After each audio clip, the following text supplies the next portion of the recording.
Irmãos, por favor, abra a Escritura na primeira carta de Pedro.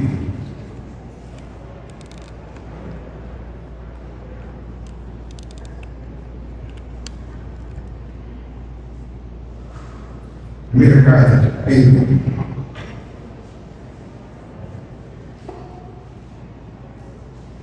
Capítulo 1.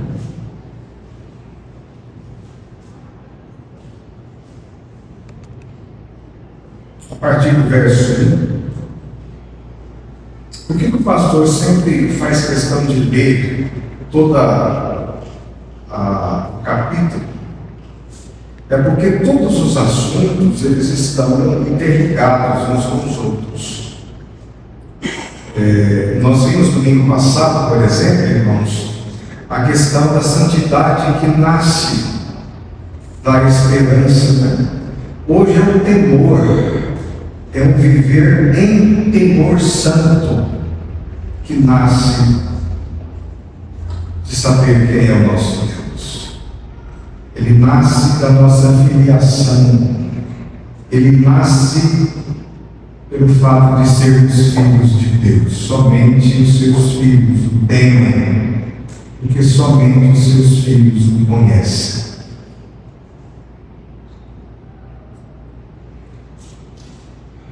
Só ver se a minha versão está igual. Tá. Pedro, apóstolo de Jesus Cristo, aos eleitos. Então são vocês e eu. Isso é importantíssimo, saber para quem Deus está falando. Porque a carta só é escrita a vocês que nasceram de novo. Ele parte desse pressuposto. Quem não foi tornado filho de Deus, a carta de Pedro não se refere a eles. Ele chama esses eleitos agora, consequência da eleição, é que nós agora somos forasteiros por toda aquela terra e por toda a terra até hoje. Aí ele cita algumas regiões. Tinha crente morando no Ponto, tinha crente morando na Galácia, tinha crente morando na Capadócia, tinha crente morando na Ásia, na Bitínia. Esses crentes, no verso 2, segundo a presciência que Deus usa para nos eleger, nos escolher, nos fazer filhos, por isso que Ele, para nós, é Deus Pai, no verso 2, Ele diz que Ele nos elegeu em santificação no Espírito Santo, para a obediência do Espírito Santo e para a aspersão do sangue de Jesus. E Ele então cumprimenta a igreja dizendo: graça e paz vos sejam multiplicados. Bendito Deus e Pai de nosso Senhor Jesus Cristo, que segundo a sua muita misericórdia nos fez nascer de novo, nos regenerou para uma esperança viva. Ele fez isso mediante a ressurreição de Jesus Cristo dentre os mortos. Ele nos ressuscita em Cristo para uma herança incorruptível, uma herança sem mácula, uma herança inacessível, uma herança que está reservada nos céus para vocês, que sois guardados pelo poder de Deus, mediante a fé, para a salvação preparada para revelar-se no último tempo. Deus nos guarda e Deus guarda a nossa herança.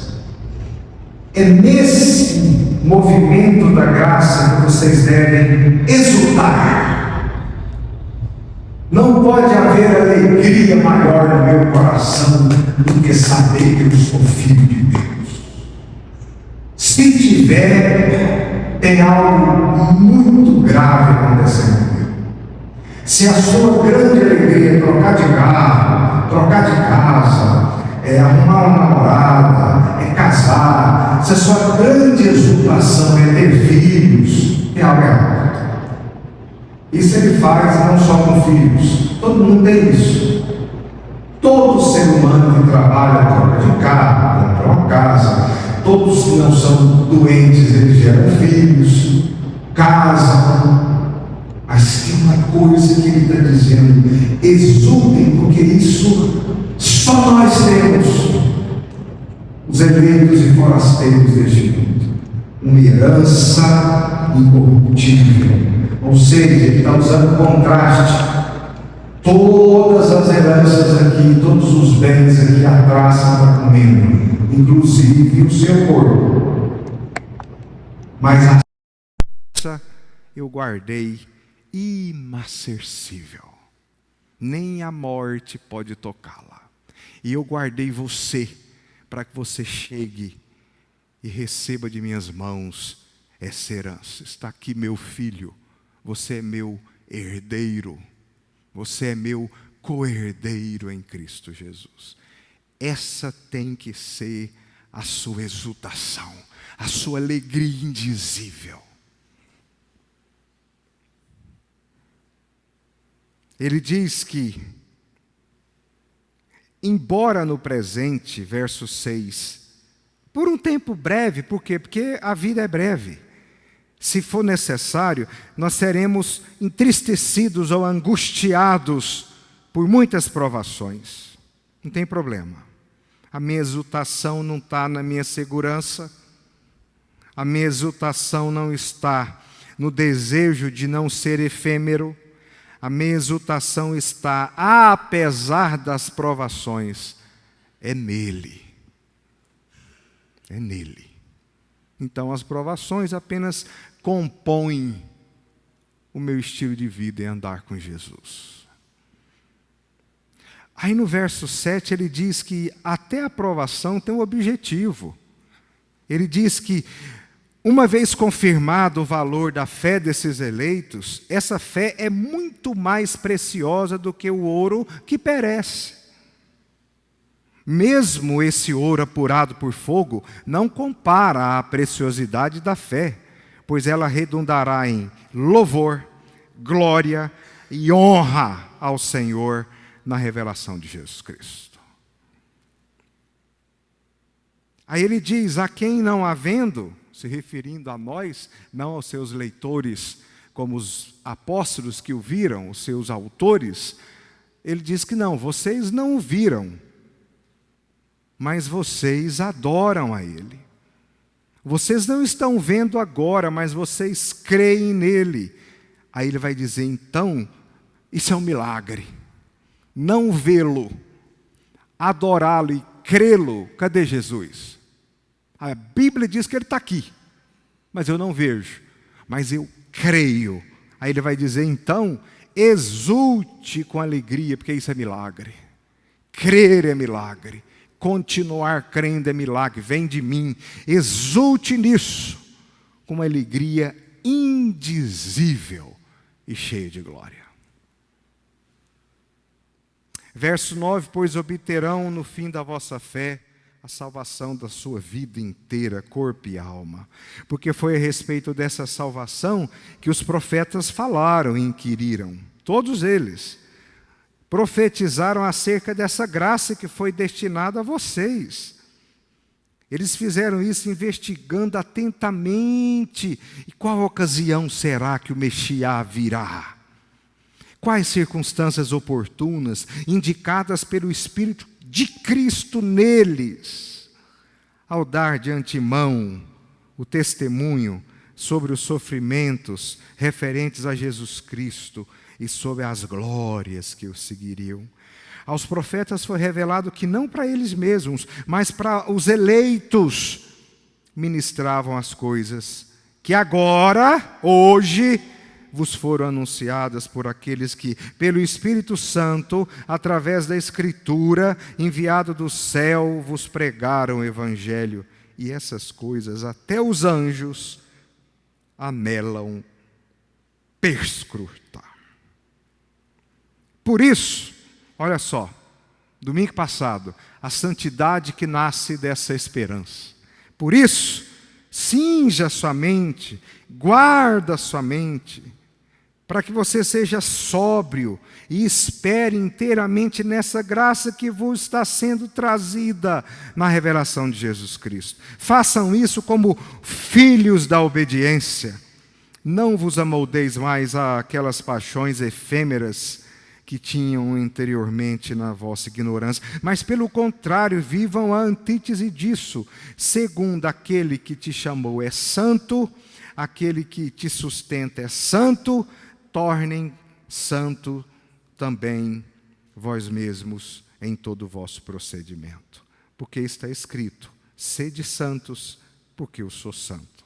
Agora hoje, ora, se invocais como Pai aquele que sem exceção de pessoas julga segundo as obras de cada um, portem-se crentes com temor durante o tempinho da sua peregrinação. Façam isso sabendo que não foi mediante a coisas que o tempo corrompe, como prata e ouro, que vocês foram resgatados, redimidos, comprados do seu procedimento fútil, que vossos pais vos legaram, mas vocês foram comprados e resgatados pelo precioso sangue do meu Filho, como sangue de cordeiro sem mácula, sem defeito, o sangue de Cristo, conhecido com efeito antes da fundação do mundo.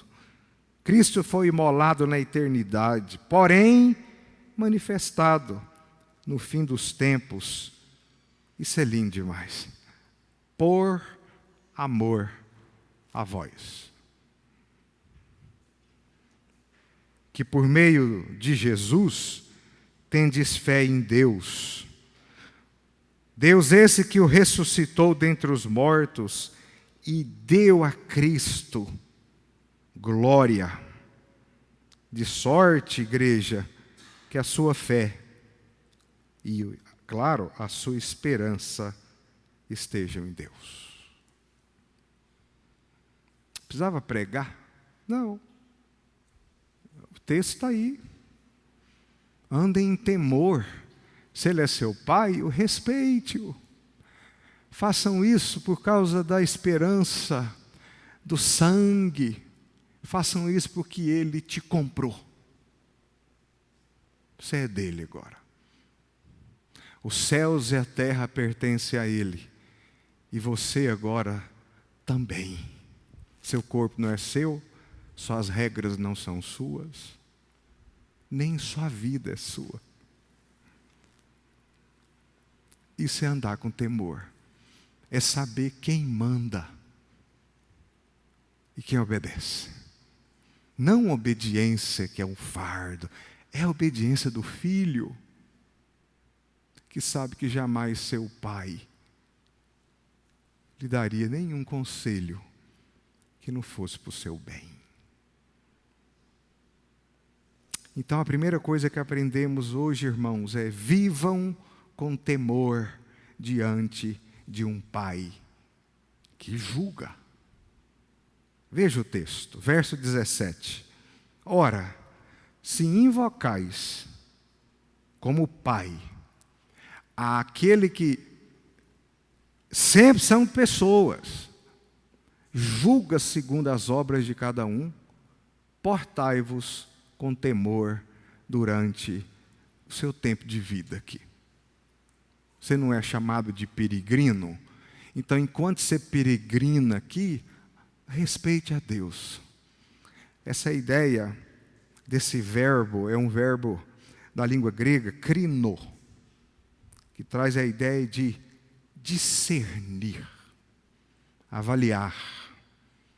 Então, quando ele diz, vivam com temor diante de Deus, ele está lembrando-nos que nós temos que lembrar que Deus é Pai, discernir, isso é viver com temor, discerna. Deixa eu pegar o texto aqui que é melhor. Avalie que Deus é seu Pai, é meu Pai, mas Ele também é juiz justo. E nenhum juiz que condena seus filhos, nenhum deles faz isso, mas ele avalia as suas obras. O temor aqui não é pavor de ser julgado, porque nós em Cristo já morremos, já fomos sepultados, ressuscitamos. Fomos agora e habitamos agora o reino do Filho do seu amor e nos assentamos com Ele nas regiões celestes. Isso por si só deveria me fazer andar com respeito e temor, porque que Deus é esse que me amou tanto e que me ama dia após dia? Se o seu pressuposto for errado, o seu temor vira legalismo. Você vai levantar e falar, hoje eu tenho que temer a Deus, lembrar dEle. Quem o conhece não age assim. Pelo contrário, é uma reverência profunda, sem pavor, mas é temor. Quem invoca a Deus como Pai, não o teme no sentido de viver apavorado, mas vive com uma consciência santa, oriundo de uma esperança que está para ser consumada diante de Deus que tudo fez por mim. Aí muda tudo. O temer a Deus é pesado para você e para mim? Jamais. Ele é o meu Pai. Eu posso olhar para Ele no meio da dor e dizer, Abba, Pai. Até o próprio Espírito Santo intercede em mim, me conduzindo a dizer, Abba, Pai. Então nenhum filho de Deus vive apavorado, tentando comprar a legalidade de habitar nele, próximo a Ele, melhor dizendo, na sua companhia. Isso é o inverso. Essa legalidade foi a cruz que me deu. Agora eu posso me aproximar, Hebreus diz isso. Eu posso me aproximar lá do trono da graça. Por quê? Porque eu fui comprado. Eu posso me aproximar lá como filho, esperando receber dele graça e misericórdia. Isso me faz andar em temor. Só isso. Isso muda minhas atitudes, minha forma de pensar, minha forma de olhar para o mundo que eu habito, para os céus, para o macro-universo, para o micro-universo, e sempre temê-lo. E quando eu pecar, eu vou até Ele como um filho vai ao Pai. E diz, Senhor, me perdoe, porque apesar de temer o Senhor, eu pequei. E Ele diz que Ele é Deus de amor para com aqueles que o temem. Primeira leitura dessa noite. E Ele nos perdoa. Segundo, nós não temos que andar como filhos e temê-lo e respeitar a esse Deus, porque Ele é juiz, mas eu tenho que lembrar do preço que eu fui comprado. A Escritura diz, o próximo verso 16 a 19, que nós fomos comprados não por grana, por moedas, que naquela época era ouro, prata, cobre, animais, e que hoje é dólar, euro, e assim por adiante. Não é essa a questão, mas ele diz que nós fomos comprados, aprofundando ainda mais essa relação de amor para conosco. Você era escravo, certo? No Império Romano, alguém poderia comprar esse escravo, pagar o valor, quanto custa? 500 pau, 100, 200, 300, 400, 500. Me dá a escritura. O escravo fulano de tal pertence ao senhor fulano de tal, foi comprado por preço. Então eu fechava isso, colocava no envelope e ele era selado. Depois eu fazia uma outra escritura, seja de escravos ou de bens ou de terra, sem ser selada, para que ela fosse lida publicamente. Assim eu chamava 2 ou 3 testemunhas e o negócio estava feito. Só que conosco Ele nos compra com a moeda, é o sangue do seu Filho. Porque grana não nos compraria. Nós somos escravos do pecado. E é interessante que quando ele fala da depravação total, da nossa escravidão ao pecado, ele não está falando que é uma uma medida de maldade, é que todos são o mais mal possível. Não. Quando fala que nós somos escravos do pecado e a depravação é total, não trabalha em profundidade, ele trabalha em largura. Ele está dizendo que na maldade ou na escravidão da qual nascemos em pecado, essa largura, ela não tem fim. Todas as possibilidades de maldade, de ignorância e desobediência, ela é possível nessa largura. Mas na profundidade não. Tem muita gente que não foi nascida de novo, é um bom funcionário, ele é um bom marido, ele leva uma vida cidadã exemplar, não obstante, ele morrerá e irá para o inferno, porque quando o juiz, que é nosso Pai, pesar as suas obras, o preço da sua escravidão, da qual ele nasce, ele é um natimorto, é infinitamente impagável com relação às suas obras.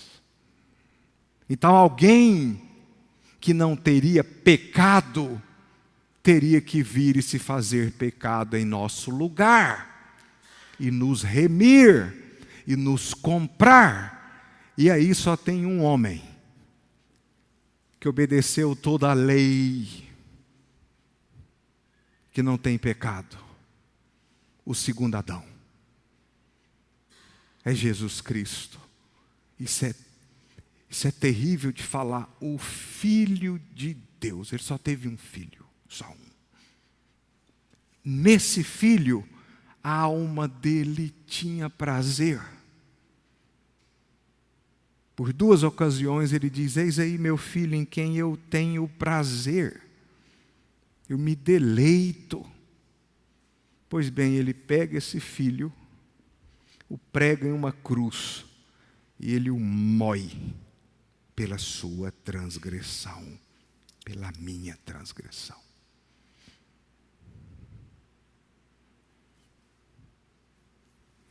Quando você quiser saber a grandeza, a largura da nossa escravidão, olhe para Cristo e o que o Pai dele fez com ele. Para que agora ele não faça isso conosco?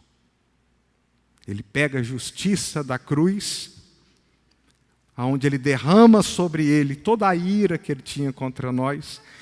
Ele foi moído pelas nossas transgressões, e o castigo que nos traz a paz estava sobre ele.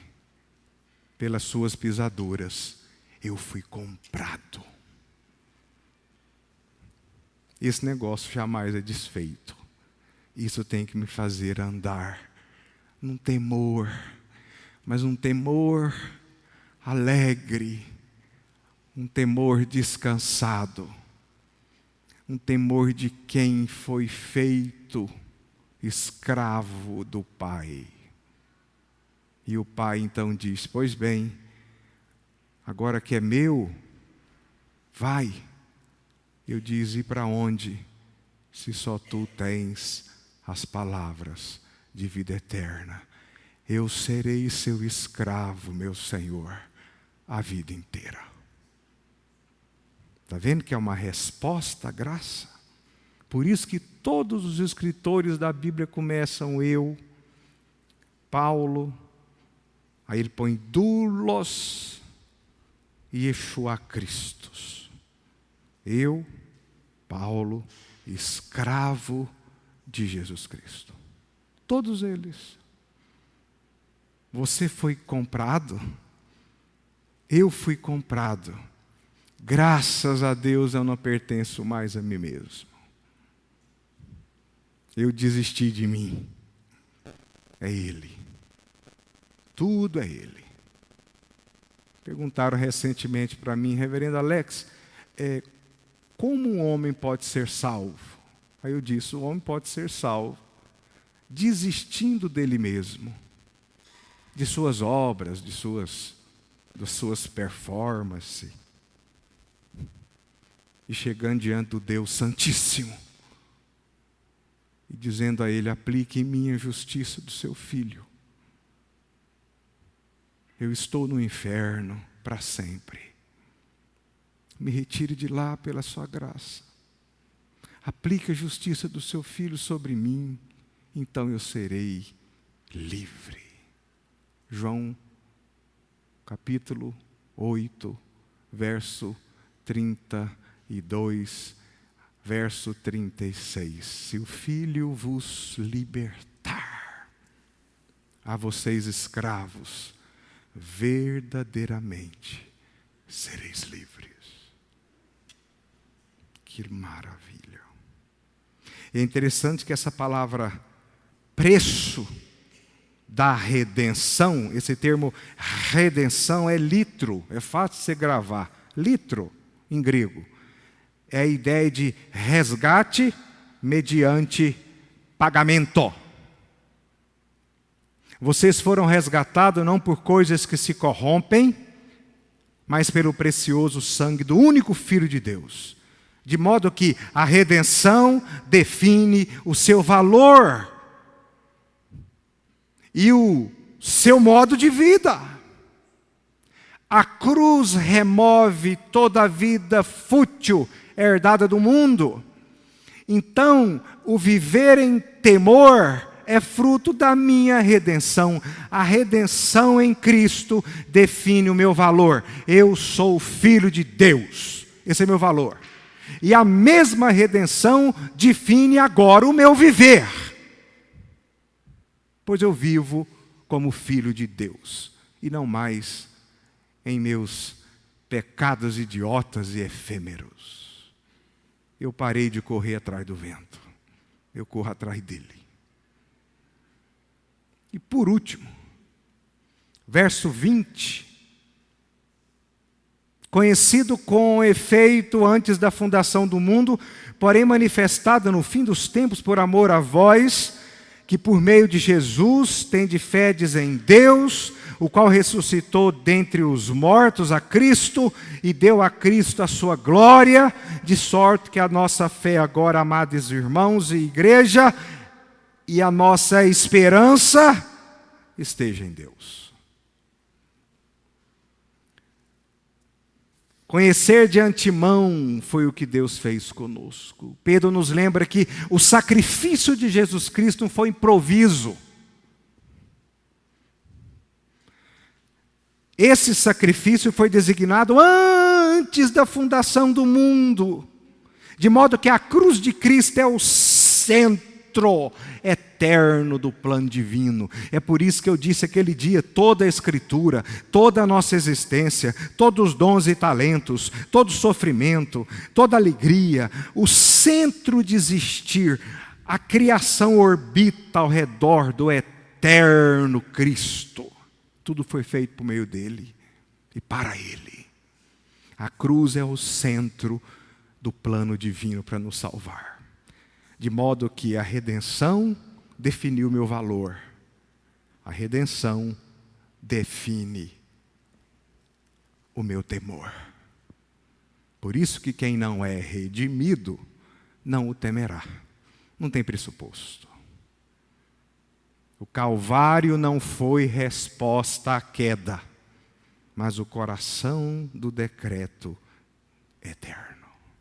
Então o Calvário não foi assim, o homem morreu em seus delitos e pecados, são escravos. A quem poderá nos ajudar? E aí Deus falou, o único jeito é mandar meu filho lá, porque só ele pode fazer isso. Não.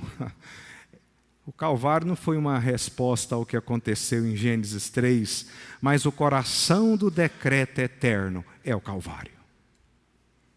Se puder depois estudar um pouco sobre os decretos eternos, eu até cito um livro que chama Os Decretos Eternos de Deus. Tem aí na editora, você vai ver que o centro do decreto de Deus é o Calvário. É Cristo. Por ele cremos em Deus, veja bem, o qual Deus ressuscitou dentre os mortos, e por meio de Jesus é que nós temos fé. Ele é o mediador. Essa palavra fé crer, confiar, entregar, vem do verbo pstois, não é? Quando ele é declinado, ele se torna alguém que confia, por isso entrega. Quem tem fé, confia, por isso entrega. Quem não tem fé, entrega, desentrega. Entrega, desentrega. Entrega, pega para trás. O que tem fé, sabe em quem tem crido. E ele entrega a vida, os bens, os filhos, a esposa, o marido, a morte, a doença, as perseguições. Ele entrega, porque ele sabe em quem ele crê. E para crer, precisamos de Jesus. A ressurreição de Jesus é o fundamento da fé do peregrino e da esperança do peregrino. Sem Cristo não há fé nem esperança. Há desespero e loucura. O Cristo Jesus é a nossa fé e a nossa esperança. De modo que agora eu não vivo mais apoiado em mim mesmo, eu desisti de mim. Você já desistiu de você? Eu desisti de mim. Mas agora é no Deus que ressuscitou meu irmão Jesus e que cumpre o que ele fala, é onde está a minha vida inteira. Enquanto você não desistir de você, você entrega e pega, pega e entrega. Desista, joga a toalha, fala: Senhor, eu sou o pó do pó. Eu estou nos seus braços, e a Escritura diz que Ele nos abraça. Eu quero que você leia comigo algumas aplicações. Vamos lá? Primeiro delas. Vamos juntos? A disciplina da mente não é esse, Ana. É a santidade nasce de um relacionamento correto com Deus. E o temor também. De um pai amoroso e de um juiz santo. Então, é a prática da santidade diária. Por causa do meu relacionamento com Ele. Lembra, a redenção define o meu valor e define a prática de vida. É a redenção. Segundo, leia comigo. Vamos acordar? O testemunho. Exatamente. Temor diante do mundo corrupto. E que mundo é esse, hein? Interessante que está chegando o Natal, né? E eu estava ouvindo um reverendo essa semana, ele é do norte da América, e ele estava explicando numa exposição de domingo passado, de que por que o mundo odeia Cristo.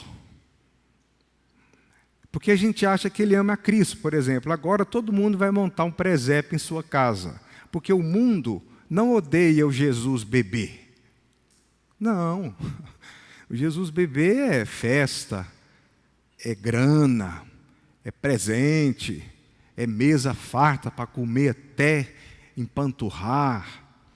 É um comércio muito mais agitado. Então, como que a gente vai odiar o Deus bebê? Deus bebê é gente boa. O mundo não odeia o Jesus que curou os doentes. Vá a um centro espírita que você vai ver. O mestre divino. Né? O espírito mais evoluído de todos. Não odeia, o mundo não odeia o Jesus que curou enfermos, que andou trazendo esperança para os pobres, até se fundou um ex-padre da Igreja Católica, uma teologia a partir desse Jesus, que ama os pobres, que tem problema com o rico, que é a teologia da libertação. O mundo não odeia esse Jesus. O mundo odeia o Jesus que na sua vida diz que aborto é pecado. Aí o mundo já começa a achar ruim. Por quê? Porque ele acha que aborto é direito da mulher. E Jesus nem mulher é. É quando ele diz que o seu corpo, a sua vida, a sua regra não é sua, é dele. Aí o mundo o odeia.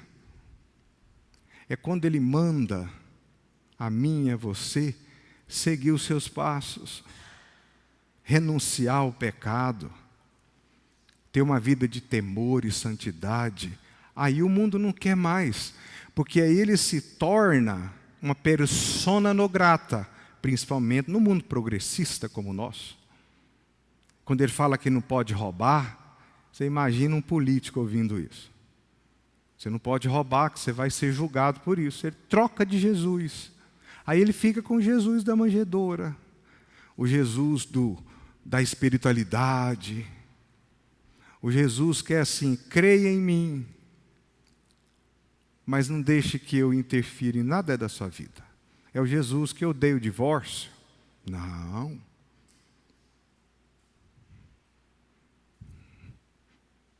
Seja um testemunho de temor diante do mundo corrupto. Olha aqui para mim. O mundo onde você mora, com o seu sistema, odeia Cristo, tanto que ele o mata. E agora não tem jeito dele matar de novo. É por isso que ele te odeia, porque você representa e é a boca dele aqui. O Cordeiro diz: perseguiram a mim, perseguirão também a vós. Viva como peregrino e forasteiro mesmo. Não tem outra coisa. Porque ele mudou nossa maneira de viver. Não há mais tempo para uma vida fútil. E por último, esperança e segurança. Esperança e segurança. Nossa fé só é sustentada no Jesus ressuscitado, não em emoções inconstantes. Somente em Cristo. Somente em Cristo. Deixa eu falar um negócio para vocês aqui. Quando vocês pecam escondido, infelizmente não tem jeito de pôr uma venda nos olhos de Jesus. Vocês pecam e eu peco diante dele. Ele está ali. Fico imaginando os anjos que estão lá também com as espadas. Quer que a gente vai lá e faz. Falou: não, eu redimi esse ser, eu vou tratar dele. Eu vou trazer uma disciplina para ele, umas varadinhas, e ele vai fazer o caminho de volta. Isso é andar com temor, porque as varadinhas dele dói, e muito. A gente nunca mais sai igual depois que ele toca na nossa coxa. A gente sai manco em alguma área. Então não luta com ele não, que você vai perder. Temam-o. E você terá uma vida mais tranquila e com maior tranquilidade. Combinado? Sole Cristo. Fica de pé.